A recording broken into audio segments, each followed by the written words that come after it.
ഒരു സിനിമയെ സിനിമയായിട്ട് കാണാനായിട്ട് എല്ലാവർക്കും സാധിക്കേണ്ടതുണ്ട്. അതിലേറ്റവും പ്രധാനപ്പെട്ട പ്രശ്നമെന്ന് പറയുന്നത് ആവിഷ്കാര സ്വാതന്ത്ര്യമാണ്. നമ്മുടെ ഭരണഘടന എല്ലാ പൗരനും നൽകുന്ന ഒരു അവകാശമാണ്, ഫണ്ടമെൻ്റൽ റൈറ്റാണ് ആവിഷ്കാര സ്വാതന്ത്ര്യം എന്നുള്ളത്. അതിന് ഒരു പ്രശ്നമുണ്ടാകുന്നത് ജനാധിപത്യത്തിന് നിരക്കുന്ന ഒരു കാര്യമല്ല.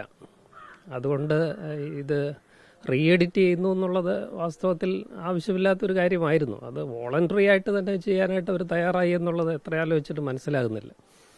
അത് ഒരു ഭീരുത്വമാണെന്നാണ് എൻ്റെ പക്ഷം. അതിൻ്റെ ആവശ്യമുണ്ടായിരുന്നില്ല. അതാരും ആവശ്യപ്പെട്ടിട്ട് ചെയ്യുന്നതല്ല. ആവശ്യപ്പെട്ടിട്ടാണെങ്കിൽ നമുക്ക് എന്തെങ്കിലും ഒരല്പം മനസ്സിലാക്കാമായിരുന്നു. പക്ഷേ ഇത് ആവശ്യപ്പെടാതെ തന്നെ കുറേ പ്രതിഷേധമുണ്ടായപ്പോൾ അതെല്ലാം എഡിറ്റ് ചെയ്ത് മാറ്റാനായിരുന്നെങ്കിൽ പിന്നെ എന്തിനാണത് മേക്ക് ചെയ്തെന്നുള്ളൊരു പ്രശ്നമുണ്ട്. തന്നെയല്ല, എഡിറ്റ് ചെയ്യുന്നതിന് മുമ്പ് അതിനെ സപ്പോർട്ട് ചെയ്ത ആളുകളെ വഞ്ചിക്കുന്നതിന് തുല്യമാണ് എഡിറ്റ് ചെയ്യാനായിട്ട് സ്വയം സന്നദ്ധത പ്രകടിപ്പിക്കുന്നു. ഒരു സന്ദേശം, അത് രാഷ്ട്രീയമാകട്ടെ സാമൂഹ്യമാകട്ടെ, ഒരു സന്ദേശം ജനങ്ങൾക്ക് നൽകുവാൻ അവർ ഉദ്ദേശിച്ചിട്ടുണ്ടെങ്കിൽ അതിൽ കോംപ്രമൈസ് ചെയ്യാൻ പാടില്ലായിരുന്നു.